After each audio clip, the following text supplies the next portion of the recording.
From New York, this is Democracy Now! In times of crisis, seemingly impossible ideas suddenly become possible. But whose ideas? Sensible, fair ones, designed to keep as many people as possible safe, secure, and healthy? Or predatory ideas, designed to further enrich the already unimaginably wealthy while leaving the most vulnerable further exposed? Naomi Klein, author of The Shock Doctrine, The Rise of Disaster Capitalism. Now she argues Trump's plan is a pandemic shock doctrine, but she says it's not the only way forward as the Senate passes a second coronavirus bailout and Trump pushes for a third. 6 weeks ago, we're the best they've ever been. We had the best economy we've ever had. And then one day you have to close it down in order to defeat this enemy. And but we're doing it, and we're doing it well. We'll look at coronavirus capitalism and how to beat it with Nobel Prize-winning economist Joseph Stiglitz. Then Trump doubles down on his use of the racist term Chinese virus. Because it comes from China. Racist. It's not racist at all. No, not at all. It comes from China. That's why. It comes from China. I want to be accurate. All that and more coming up. Welcome to Democracy Now!, democracynow.org, The War and Peace Report. I'm Amy Goodman. The death toll from the coronavirus pandemic sweeping the globe is nearing 9,000, with over 221,000 confirmed cases, as governments around the world increasingly shut down economies and lock down cities to slow the spread of the disease. In a positive sign, Hubei province in central China, where the virus first struck, for the first time reported no new local infections on Wednesday. In contrast, in Italy, there have been a record 475 deaths over the last day.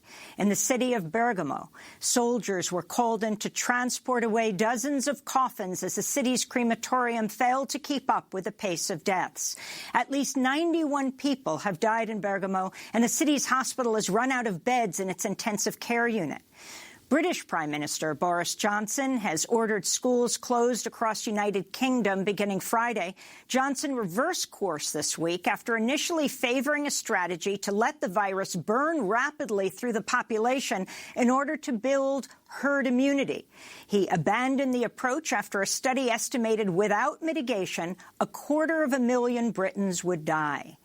In Brazil, the president of the Senate has tested positive for COVID-19, along with 2 cabinet ministers and 19 members of President Bolsonaro's entourage on a recent trip to the U.S. to meet with President Trump. Over the weekend, Bolsonaro, who should have self-quarantined under guidelines suggested by his own government, joined packed political rallies, hugging supporters and posing for selfies.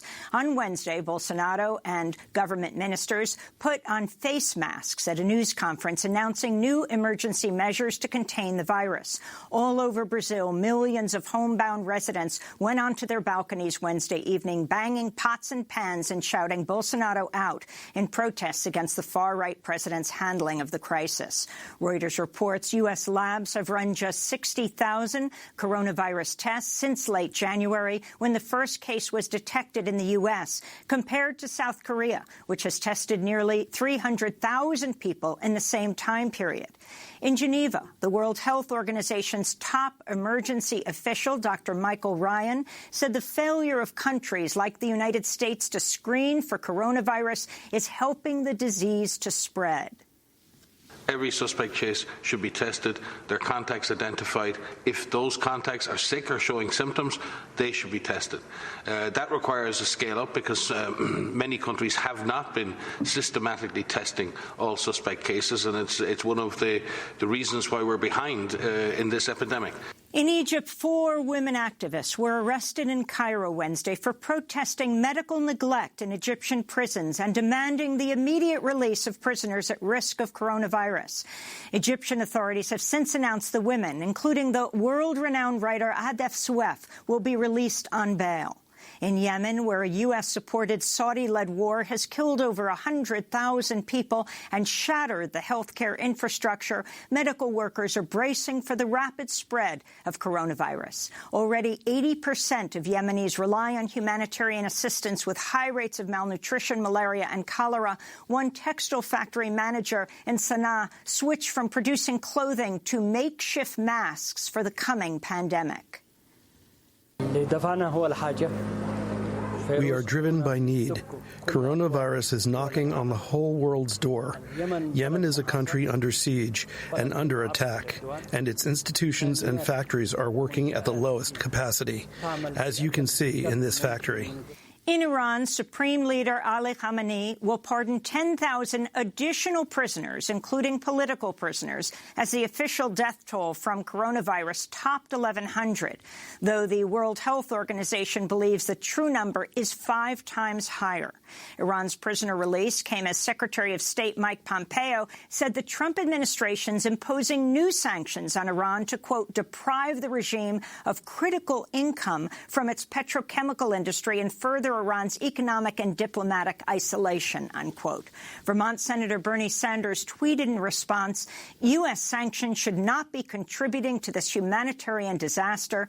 As a caring nation, we must lift any sanctions hurting Iran's ability to address this crisis, including financial sanctions, Sanders said. President Trump Wednesday signed a coronavirus relief package providing unemployment benefits and free coronavirus testing to millions of Americans suddenly out of a job. The aid package guarantees paid sick leave to less than 20% of American workers. It does not apply to companies with 500 or more workers, and workplaces with fewer than 50 workers can request to opt out. On Wednesday, the White House also ordered the suspension of evictions and foreclosures through April. On Wall Street, the Dow Jones plummeted 7% at midday, triggering an automatic halt to trading for the 4th time in the last 2 weeks.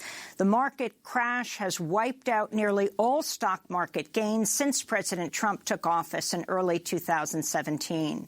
On Wednesday, all big 3 U.S. auto companies, Ford, General Motors, and Fiat Chrysler, decided to halt production for at least 2 weeks under pressure by the United Auto Workers Union to close plants for safety reasons. The closures came after a worker at a Ford plant in Dearborn, Michigan, tested positive for COVID-19. About 150,000 factory workers will be idled. Under a union agreement, many will receive supplemental pay along with state unemployment benefits. Meanwhile, Hyundai halted production at its plant in Montgomery, Alabama, after a worker tested positive. President Trump has invoked the Korean War-era Defense Production Act to allow the government to direct industrial production. The White House's top economic advisor, Larry Kudlow, said Wednesday he's consulting with General Motors CEO to use idled factories to produce ventilators, which will be critical to keeping patients alive when a surge of coronavirus cases reaches hospitals. Kudlow also said the Trump administration is considering taking an equity stake in companies bailed out by taxpayers. In 2008, Kudlow blasted a similar move by the Obama administration to take a stake in General Motors after a bailout as, quote, an attack on free market capitalism. Billionaire hedge fund investor Bill Ackman called Wednesday on President Trump to shut down the country for the next 30 days and close the borders. Ackman tweeted, quote, with exponential compounding, every day we postpone the shutdown costs thousands and soon hundreds of thousands and then millions of lives and destroys the economy. Ackman was speaking from self-isolation. On Capitol Hill, 2 House lawmakers said Thursday they've tested positive for COVID-19. Republican Congressmember Mario Diaz-Balart of Florida and Democrat Ben McAdams of Utah. Diaz-Balart tweeted he's feeling much better after coming down with a fever and headache Saturday. He wrote, it's important that everyone take this seriously and follow CDC guidelines in order to avoid getting sick and mitigate the spread of this virus, unquote. Republican House Minority Whip Steve Scalise said he would self-quarantine for the next 2 weeks after close contact with Diaz-Balart. A Pew Research Center poll found more than 3 in 4 Republicans believe the media has exaggerated the threat of the virus, following the lead of President Trump, who's repeatedly said the virus will go away, while accusing Democrats of making the coronavirus their new hoax. Dr. Deborah Birx of the White House Coronavirus Task Force said Wednesday millennials may be at higher risk of getting seriously ill or dying from coronavirus than previously thought. Despite that, Florida Republican Governor Ron DeSantis rejected calls Wednesday to close beaches and instead ordered beachgoers to limit themselves to parties of 10 or fewer. The pandemic is increasingly threatening prisoners and migrants held behind bars in immigration jails. An officer at New York's infamous Rikers Island jail tested positive for COVID-19. Prisoners at the Yakima County Department of Corrections in Washington state have been quarantined after developing respiratory problems. Meanwhile, hospitals around the United States are already reporting shortages of testing swabs and protective gear to shield medical workers from injection. In Washington state, workers at Providence St. Joseph Health purchased vinyl sheets, foam, and industrial tape from Home Depot and began manufacturing their own face shields and masks after supplies began to dwindle. President Trump said he's immediately deploying 2 Navy hospital ships to free up capacity in civilian hospitals. But the Pentagon acknowledged Wednesday that the Comfort and the Mercy will take weeks to deploy. They're currently under repair. Amidst a severe shortage of test kits in the U.S., there are growing concerns that ordinary people who fall ill are less likely to be tested than the rich and the powerful.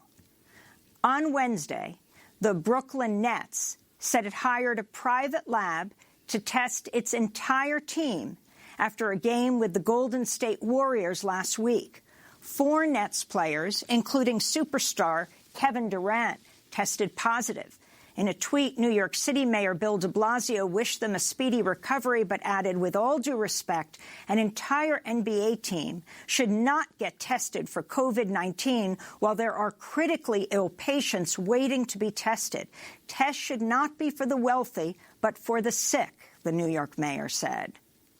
President Trump opened a White House press briefing on the pandemic Wednesday with a statement that took on racist and xenophobic overtones. I would like to begin by announcing some important developments in our war against the Chinese virus.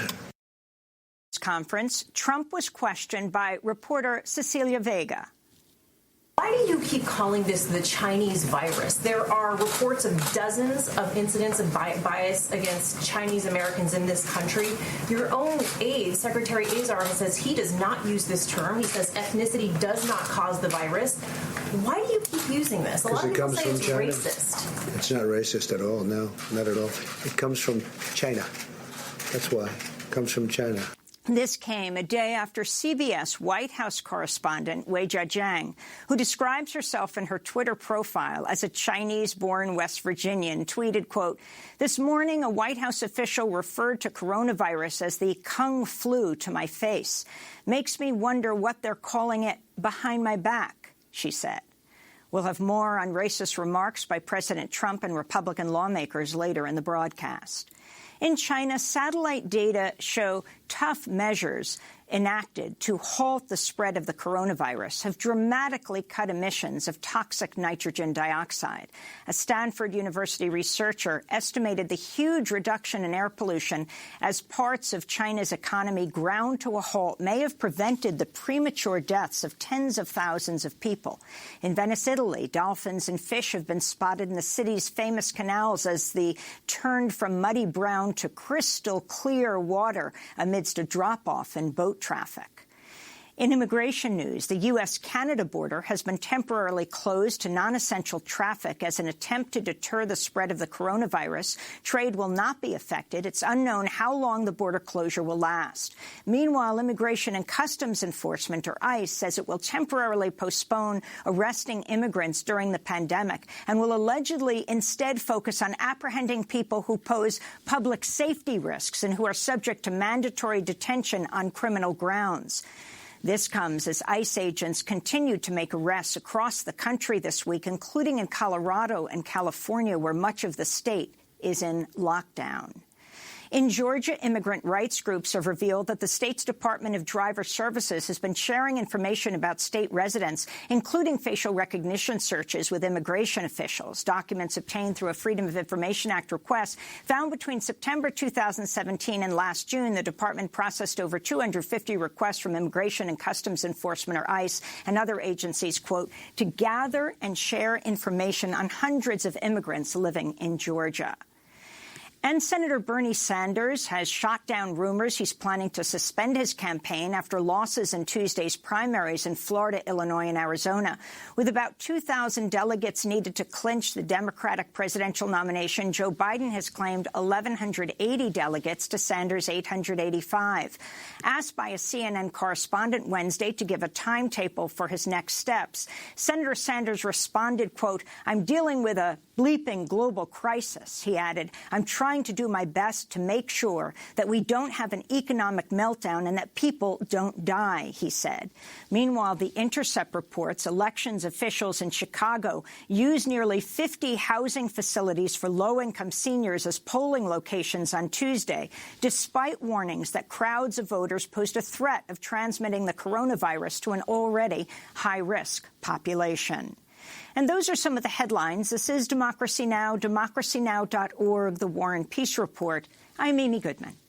Today, we spend much of the hour looking at the economic impact of the coronavirus pandemic, what some are calling coronavirus capitalism.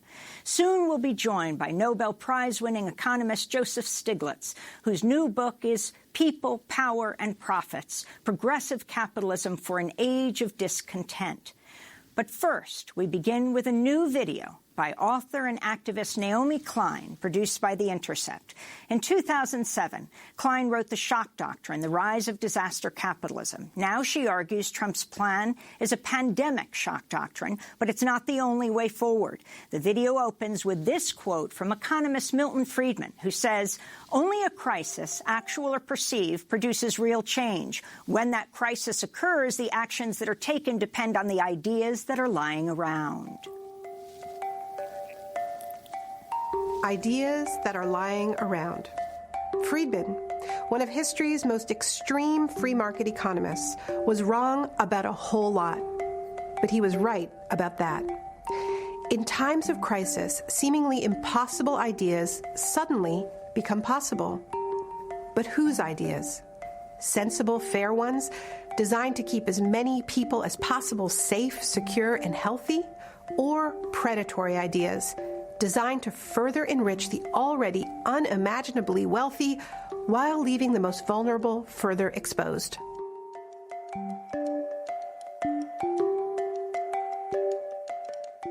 The world economy is seizing up in the face of cascading shocks. COVID-19 can be characterized as a pandemic. In the wake of the coronavirus crisis, stocks have stopped trading on Wall Street after a 7% drop. This is a historical day, the biggest drop we've seen since that crash in 1987. The drop was spurred by a growing oil price war as the market was already weakened by coronavirus fears. Yeah, no, I don't take responsibility at all. In the midst of this widespread panic, corporate lobbyists of all stripes are, of course, dusting off all the ideas they had lying around. Trump is pushing a suspension of the payroll tax, which could bankrupt Social Security, providing the excuse to cut it or privatize it completely.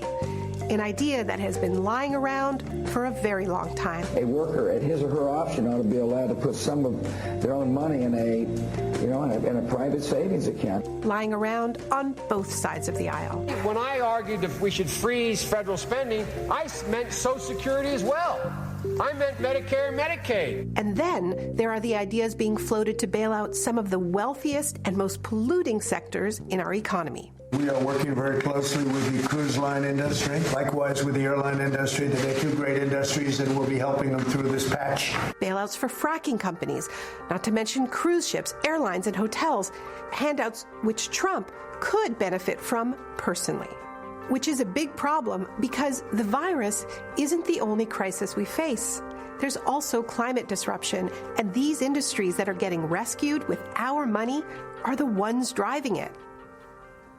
Trump has also been meeting with the private health insurers. We're meeting with the top executives of the health insurance companies. The very ones who have made sure that so many Americans can't afford the care they need. And what are the chances they don't have their hands out? It seems like the whole pandemic is getting outsourced. Well, Mr. President, thank you for inviting us here today, along with our colleagues from Walmart and Walgreens and our partners at CVS.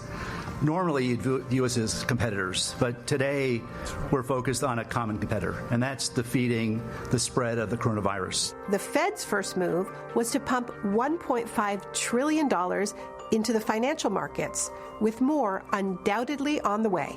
But if you're a worker, especially a gig worker, there's a very good chance you're out of luck. If you do need to see a doctor for care, there's a good chance no one's going to help you pay if you aren't covered. And if you want to heed the public health warnings to stay home from work, there's also a chance that you won't get paid. Of course, you still need to pay your rent and all of your debts, medical, student credit card, mortgage. The results are predictable. Too many sick people have no choice but to go to work, which means more people contracting and spreading the virus. And without comprehensive bailouts for workers, we can expect more bankruptcies and more homelessness down the road. Look, we know this script. In 2008, the last time we had a global financial meltdown, the same kinds of bad ideas for no-strings-attached corporate bailouts carried the day. And regular people around the world paid the price. And even that was entirely predictable. 13 years ago, I wrote a book called The Shock Doctrine, The Rise of Disaster Capitalism. It described a brutal and recurring tactic by right-wing governments. After a shocking event, a war, coup, terrorist attack, market crash, or natural disaster, they exploit the public's disorientation, suspend democracy, push through radical free market policies that enrich the 1% at the expense of the poor and middle class. But here is what my research has taught me. Shocks and crises don't always go the shock doctrine path. In fact, it's possible for crisis to catalyze a kind of evolutionary leap. Think of the 1930s, when the Great Depression led to the New Deal. The only thing we have to fear is fear itself. In the United States and elsewhere, governments began to weave a social safety net so that the next time there was a crash, there would be programs like Social Security to catch people. The right of every family to a decent home. The right to adequate medical care, and the opportunity to achieve and enjoy good health. Look, we know what Trump's plan is. A pandemic shock doctrine featuring all the most dangerous ideas lying around. From privatizing Social Security, to locking down borders, to caging even more migrants. Hell, he might even try canceling elections. But the end of this story hasn't been written yet. It is an election year, and social movements and insurgent politicians are already mobilized. And like in the 1930s, we have a whole bunch of other ideas lying around. Do we believe that everybody should be entitled as a right to health care? Yeah. We will not stop organizing and fighting until all unhoused folks who want shelter have shelter. Canceling student debt. It makes so much sense that if you're sick, that you should not be penalized where you don't have an income. Many of these ideas were dismissed as too radical just a week ago. Now they're starting to seem like the only reasonable path to get out of this crisis and prevent future ones. Now, here's something that helps explain the difference between the testing situation in South Korea and the U.S. South Korea, like European countries and Canada, has universal single-payer insurance, and that means that it's easier to mobilize, and also people know what to do. There is pretty much one answer for how to get testing. The U.S. is a patchwork of countless different systems, and so you can't say, here's exactly the steps that every American should take in order to get tested. And with Washington suddenly in the giant stimulus business, this is precisely the time for the stimulus that many of us have been talking about for years. Today is the day that we truly embark on a comprehensive agenda of economic, social, and racial justice in the United States of America. It's called the Green New Deal. Instead of rescuing the dirty industries of the last century, we should be boosting the clean ones that will lead us into safety in the coming century. If there is one thing history teaches us, it's that moments of shock are profoundly volatile. We either lose a whole lot of ground, get fleeced by elites, and pay the price for decades, or we win progressive victories that seemed impossible just a few weeks earlier. This is no time to lose our nerve. The future will be determined by whoever is willing to fight harder for the ideas they have lying around. That's author and activist Naomi Klein of The Intercept. The video ends with Milton Friedman's quote, "Only a crisis, actual or perceived, produces real change. When the crisis occurs, the actions that are taken depend on ideas that are laying around. That, I believe, is our basic function, to develop alternatives to existing policies, to keep them alive and available until the politically impossible becomes politically inevitable." This is Democracy Now!, democracynow.org, The War and Peace Report. When we come back, Nobel Prize-winning economist Joe Stiglitz. Stay with us.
That's Spanish pianist Alberto Gestoso performing the Titanic theme song, My Heart Will Go On, for his quarantine neighbors in Barcelona.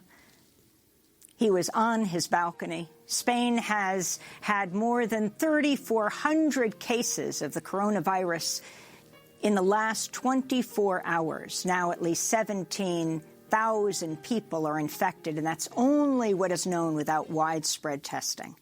This is Democracy Now!, democracynow.org, The War and Peace Report. I'm Amy Goodman. President Trump Wednesday signed a coronavirus relief package providing unemployment benefits and free coronavirus testing to millions of Americans suddenly out of a job. The aid package guarantees paid leave to less than 20% of American workers. It does not apply to companies with 500 or more workers, and workplaces with fewer than 50 workers can request to opt out. On Wednesday, the White House also ordered the suspension of evictions and foreclosures through April. On Wall Street, the Dow Jones plummeted 7% at midday, triggering an automatic halt to trading for the fourth time in the last 2 weeks. The market crash has wiped out nearly all stock market gains since President Trump took office in 2017. Earlier this month, Trump signed into law an $8 billion coronavirus response package. At a White House press conference Wednesday, Trump laid out the first details of a third $1 trillion economic package and invoked the Korean War-era Defense Production Act to allow the government to direct industrial production. in a sense, a wartime president. I mean, that's what we're fighting. You have to close parts of an economy that 6 weeks ago were the best they've ever been. We had the best economy we've ever had. And then one day you have to close it down in order to defeat this enemy. We'll be invoking the Defense Production Act just in case we need it. In other words, I think you all know what it is, and it can do a lot of good things if we need it, and we will have it all completed. The person in charge of the bailouts are Treasury Secretary Steven Mnuchin, formerly of Goldman Sachs. He ran One West Bank after the 2008 financial crisis and oversaw so many foreclosures. He was called the foreclosure king. Well, for more on these bailouts and who benefits, for more on the legislation that has been passing, and for what's happening in the world today in this pandemic, we're joined by Joseph Stiglitz, Nobel Prize-winning economist, Columbia University professor, chief economist for the Roosevelt Institute, served as chairman of the Council of Economic Advisors under President Bill Clinton, and as chief economist of the World Bank. His latest book, just coming out, hopefully, depending on what this world looks like, is People, Power, and Profits, Progressive Capitalism for an Age of Discontent. We thank you so much for joining us, Joe, and I just want to let our viewers and listeners know you're joining us from your home because here in New York and all over the country, we're being told that it is safest for people to isolate. Before you talk about the bailout, just talk about your thoughts right now and what's happening in this city, New York, and the world. Well, this is a time of crisis. In the 2008 crisis, Rahm Emanuel, who was the chief of staff of Obama, said you shouldn't let a crisis go to waste. But they did let that crisis go to waste. We needed to reform our financial system. We need to reform our economy. And we didn't. The money went to the big banks, and we didn't get the money to the people who really needed it. So the question is, as your excellent clip from Naomi Klein said, what will we do with this crisis? Will this reinforce the ugly tendencies we've had for growing inequality, for corporate welfare, or will it actually succeed in reforming our economy? You know, it's remarkable. Just a little while ago, people said we couldn't afford this program helping college students with immense debt, or we couldn't afford providing health care for everyone. And all of a sudden, the president is talking about a $1 trillion, $2 trillion bailout. We always could have afforded these things. It was just our prioritization was wrong. I wanted to go to the Treasury Secretary, Steve Mnuchin, describing the administration's proposed economic relief package. We've put a proposal on the table that would inject $1 trillion into the economy. That is on top of the $300 billion from the IRS deferrals. Now, let me just say, this is a combination of loans. This is a combination of direct checks to individuals. This is a combination of creating liquidity for small businesses. I think Congress right now should be concerned about the American workers and small business. You know, interest rates are incredibly low, so there's very little cost of borrowing this money. And as I've said, in different times, we'll fix the deficit. This is not the time to worry about it. So that's Treasury Secretary Steve Mnuchin, formerly called the foreclosure king. Talk about what he is laying out right now. Well, the one part that is good is sending checks to everyone. I think the amounts that they're talking about are inadequate, and it's not just a one-time thing. If, as many epidemiologists say, this is going to last for several months, there'll have to be second and third and fourth tranches of those checks. If we don't do that, people whose income has collapsed, people who are left unemployed. Remember, we have the worst unemployment system of any of the advanced countries.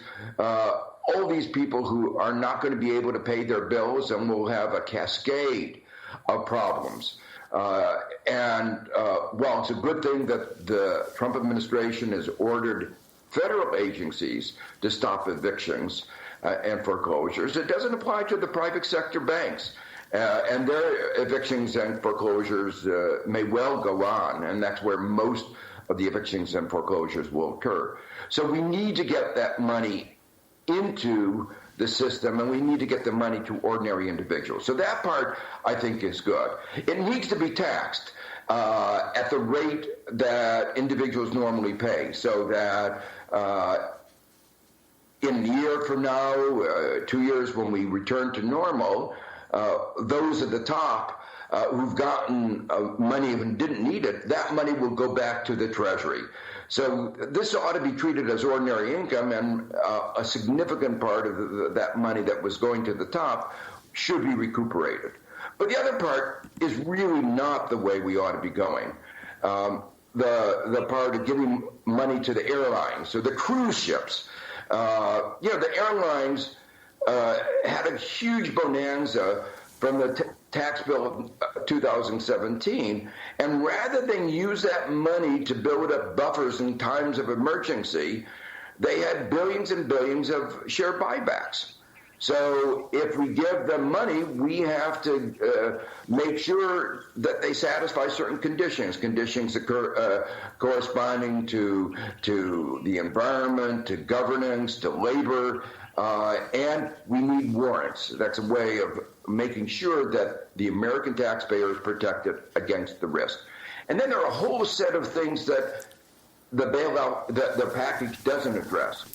Our state and localities are going to be facing a very difficult time. Their revenues are plummeting. They don't have the luxury of running deficits. Most of them have what are called balanced budget frameworks. So if the revenues go down, there's going to be a cutback in education and health, in the basic ingredients of making that we ordinary people need so much. So a higher priority than bailing out the cruise ship companies is helping the states and localities. So we need a massive revenue-sharing program between the states and localities. So, one of the voices that we don't hear, or the voices overall that we don't hear at the White House, as we see this stream of CEOs surrounding Trump or the conversations he's having in the last few weeks, are the people, the workers directly affected. I wanted to bring in Sarah Nelson, a clip of the president of the Association of Flight Attendants Union. We have told Congress that any stimulus funds for the aviation industry must come with strict rules. That includes requiring employers across aviation to maintain pay and benefits for every worker. No taxpayer money for CEO bonuses, stock buybacks, or dividends. No breaking contracts through bankruptcy. And no federal funds for airlines that are fighting their workers' efforts to join a union. So that's Sarah Nelson, head of the Flight Attendants Union. Joe Stiglitz, if you can talk about what is actually happening here and what would a bottom-up bailout actually look like? What would it mean if the workers were guaranteed everything from the paid leave? It's keeps on being repeated. Now workers will have paid medical leave, but we hear that it's well less than 20%, and that was reduced over the weekend through negotiations with Mnuchin. So first, let me say the Trump proposal is another instance of trickle-down economics. Give money to the corporations, and maybe it'll trickle down to ordinary citizens. And we know from the past it's not going to happen. The 2017 tax bill did not lead to more investment, did not lead to significantly higher wages. It led to bigger almost $1 trillion of share buybacks. And so, as you say, what we need is a bottoms-up approach. And what she was pointing out is that if you give money to these industries, they aren't going to necessarily behave well. And you see that so clearly in the fight that the big companies fought against paid sick leave. And let me say why that's really important. It's not just helping the workers, it's helping all of us. Because if they don't get sick leave, they're going to go to work. And if they go to work, it will help transmit the disease. So we need a system that people can say, if I'm sick, I don't need to go to work. And the decision of the Trump administration to fight having universal sick leave is another example of their contributing to the spread of the virus and making the pandemic all the worse. Joe Stiglitz, can you talk about what this looks like globally and what is happening with this pandemic, laying bare the growing wealth inequality in the world? Well, what we've created over the last 50 years is a highly globally integrated economy. There are some other aspects of this economy that we've created. We created an economy without resilience. I illustrate that by the cars today that don't have spare tires. You save a little money not having a spare tire. The fact is that when you get the flat tire, you realize what a mistake that was. Not having a spare tire makes it short run, it looks like you've saved a little money. In the long run, you really suffer. And we've created a whole economic system that is extraordinarily fragile, just-in-time inventory production with no inventories. And as we've created this system where you try to squeeze every ounce out of of waste out of the system, you've also squeezed ordinary workers. And that is what's contributed to this growing inequality. And those two are the same, different sides of the same coin. So our growing inequality and our increased fragility are issues that hopefully the lessons that we'll learn from this crisis is we need to construct a different kind of capitalism, a different kind of economy that I call in my book progressive capitalism, but it recognizes that the market doesn't work very well in addressing the major problems our society faces: resilience, inequality, climate change, you name it. They haven't done a good job on it. I wanted to go back to what's happening here. You have Whole Foods CEO John Mackey under fire after he sent out an email to employees saying workers could donate accumulated paid time off to fellow workers with medical emergencies or a death in the family during the pandemic. Your thoughts, Joe Stiglitz? Well, this is an example of encouraging charity from others. Why don't these people at the very top say, well, at this moment of crisis where we're all in it together, I'm going cut off my multi-million-dollar pay. I'm going to go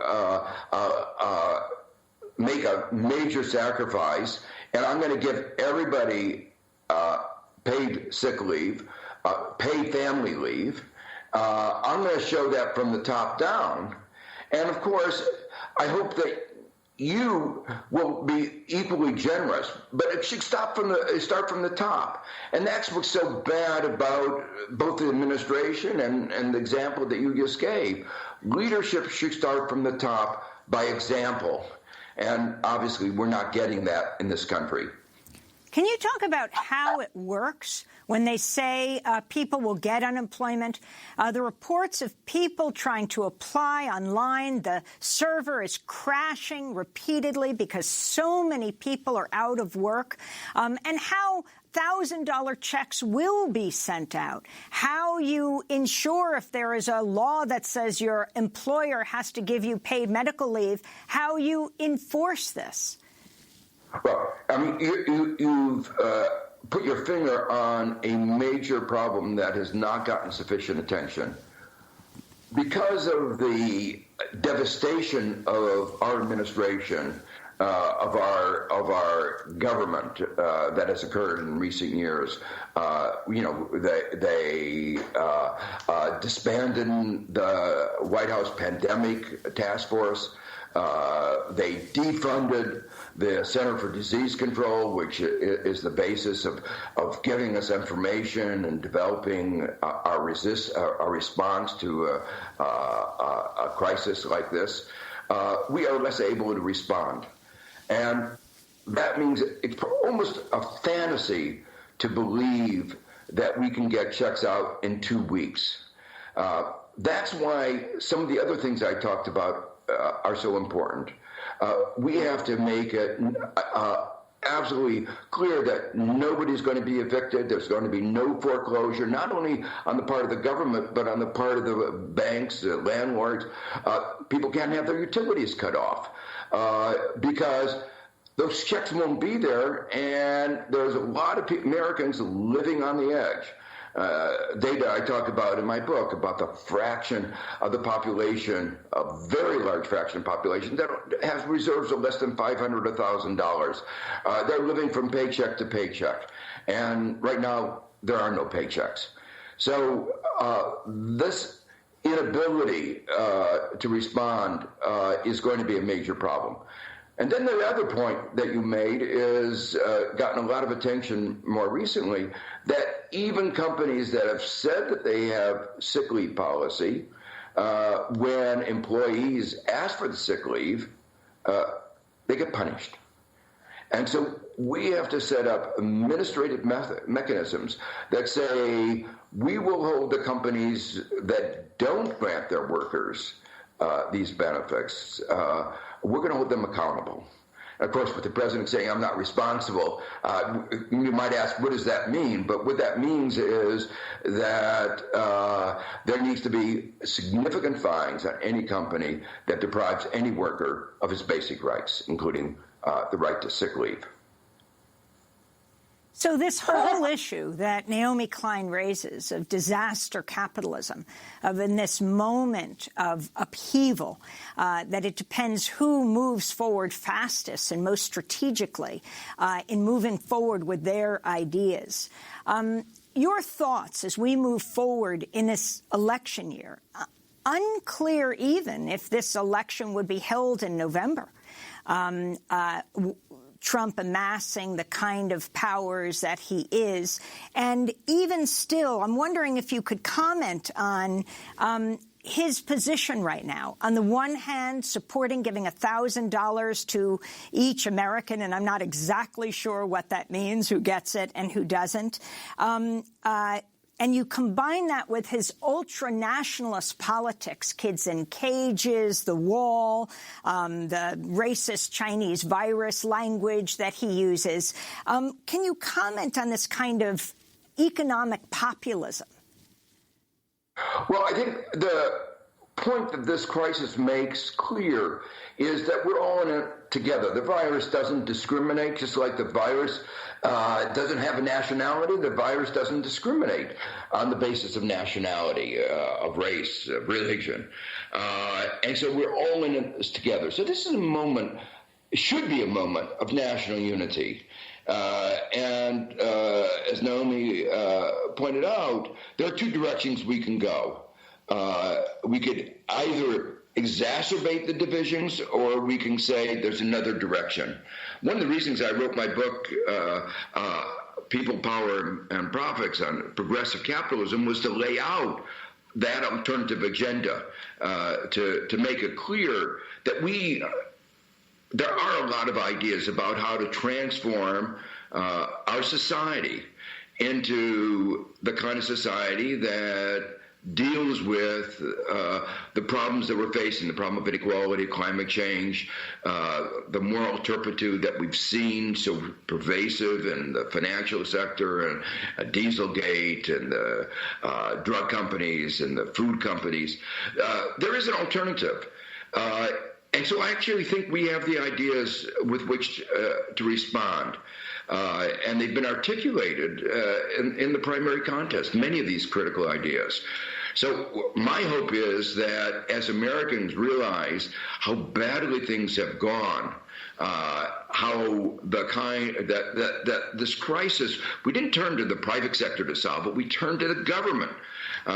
We realize that we have to do this collectively, if we're all on our own, it won't work. The private sector did not provide the masks, did not provide the test on its own. And a failed government, and the Trump administration is a failed government, didn't work. But there is a different kind of government that can work. And we've seen that in a number of countries where things are going much better. So we can see that if we pull it together, there is an alternative, and one which will protect us against this disease, but also can create a society with greater shared prosperity and address the climate crisis. Well, Joe Stiglitz, I'm going to ask you to stay after the hour so that we can have an extended conversation. I want to ask you about how your progressive capitalism compares to Bernie Sanders' democratic socialism and more. But right now we have to break. Joe Stiglitz, Nobel Prize-winning economist, Columbia University professor, chief economist for the Roosevelt Institute. He served as chairman of the Council of Economic Advisors under President Bill Clinton and chief economist of the World Bank. His latest book, People, Power, and Profits, Progressive Capitalism for an Age of Discontent. When we come back, Trump doubles down on his use of the racist term Chinese virus. Stay with us.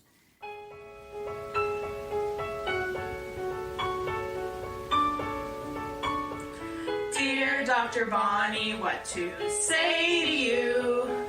You have nice eyes, and we just learned your name. When you came into our world, you cried, and it broke our hearts. We dedicate noon every day to you. Sometimes it's 3, and other times early. When Trudeau's late, then we have to wait, and it isn't great. Dear Dr. Bonnie, an ode to Canada's provincial health officer, Dr. Bonnie Henry in British Columbia, who has been giving daily updates on the spread of COVID-19. The song is sung by 2 members of her new fan club. You may recognize the music. It's from the song Dear Theodosia in the Broadway show Hamilton. All of Broadway is shut down right now, and the Prime Minister of Canada is in self-isolation because his wife has tested positive for COVID-19. This is Democracy Now! I'm Amy Goodman. Begin by announcing some important developments in our war against the Chinese virus. We'll be invoking the Defense Production Act just in case we need it. That was the opening line of President Trump's news conference about coronavirus on Wednesday. Later in the conference, he was questioned by ABC News reporter Cecilia Vega. Why do you keep calling this the Chinese virus? There are reports of dozens of incidents of bias against Chinese Americans in this country. Your own aide, Secretary Azar, says he does not use this term. He says ethnicity does not cause the virus. Why do you keep using this? A lot of people say it's racist. It's not racist at all. No, not at all. It comes from China. That's why. Comes from China. I want to be accurate. Yeah, please, John. Please. The aides behind you. Are you comfortable with this term? I have great love for all of the people from our country, but as you know, China tried to say at one point, maybe they stopped now, that it was caused by American soldiers. That can't happen. It's not going to happen. Not as long as I'm president. It comes from China. It comes from China, he said. PBS correspondent Yamiche Alcindor also questioned Trump at his news conference. There are some, at least one White House official, who used the term Kung Flu, referring to the fact that this virus started in China. Is that acceptable? Is it wrong? Are you worried that having this virus be talked about as a Chinese virus, that might... I wonder who said that. You know who said that? I'm not sure the person's name, but would you condemn the fact... Say the term again. A person at the White House used the term Kung Flu. My question is, do you think that's wrong, Kung Flu? And do you think using the term Chinese virus, that puts Asian Americans at risk, that people might target that? No, not at all. I think they probably would agree with it 100%. It comes from China. Yamiche Alcindor was referring to an incident reported by CBS White House correspondent Weijia Jiang, who describes herself in her Twitter profile as a Chinese-born West Virginian. She tweeted on Tuesday, "This morning a White House official referred to coronavirus as the Kung Flu to my face. Makes me wonder what they're calling it behind my back, she said. Well, for more, we're joined by Elizabeth Ouyang, the former president of OCA New York, a civil rights group where she advocated for victims of hate crimes and fair media representation of Asian Americans, civil rights attorney, community advocate who teaches at Columbia and New York University. Liz, thanks so much for joining us. Can you respond to President Trump repeatedly saying this, calling the coronavirus the Chinese virus? Certainly. There's a big difference in saying that the virus originated in China versus calling it a Chinese virus. By calling it a Chinese virus, it is implying for people who have limited interaction with persons of Asian descent and information about how this virus is spread, that it's people who are Chinese or they think are Chinese who have this virus. And this leads to a domino effect of both economic ostracization as well as social ostracization that leads to people not going to Chinese business establishments because they're afraid that they have the virus, or it, on the other extreme, it leads to hate crimes that we've seen, from California to New York, whether it be cars being vandalized and racist graffiti scrawled all over the cars, or actual physical assaults of women and men of Asian descent who people think may have the virus because they are Asian, and they're attacked, kicked, sprayed with things on the subway. And then you have Republican Senator John Cornyn of Texas, quick to defend President Trump's use of the term Chinese virus. Well, I think China is to blame because the culture where people eat bats and snakes and dogs and things like that, these viruses are transmitted from the animal to the people, and that's why China has been the source of a lot of these viruses like SARS, like MERS, the swine flu. Critics say Senator Cornyn wasn't just being openly racist. He's also bad at geography. MERS stands for Middle East Respiratory Syndrome, which was first reported in Saudi Arabia in 2012, and the swine flu originated in the United States in 2009 before spreading around the world, according to the CDC. So, Liz Ouyang, if you can talk further about what this means, especially as this pandemic rips through this country. People need to understand that pandemics and novel pathogens could come from barns of a state fair or the, AstroTurf turf of a college football field. And so when so-called leaders defend this these irresponsible statements, it further fuels divisiveness and misguided information and takes us away from where we need to be focused, and that is helping people most vulnerable in getting the disease, elderly or people with respiratory illnesses, and making sure that they're protected. I've never been to Wuhan, and I am as frightened as my non-Asian neighbors, non-Asian American neighbors, as well, of the disease. And we need to unite together to fight it, and not scapegoat a minority of color for this illness. As your previous speaker said, this pandemic goes beyond borders, has no racial exclusivity to it. People of all races, unfortunately, are coming down with it. And if you think only people of Chinese descent have it or may have it, then you miss the white lawyer from Miami who flew to New York and was infected. Well, we want to thank you so much, Elizabeth Ouyang, for joining us, former president of OCA New York, advocate for victims of hate crimes and fair media representation of Asian Americans. And that does it for our broadcast.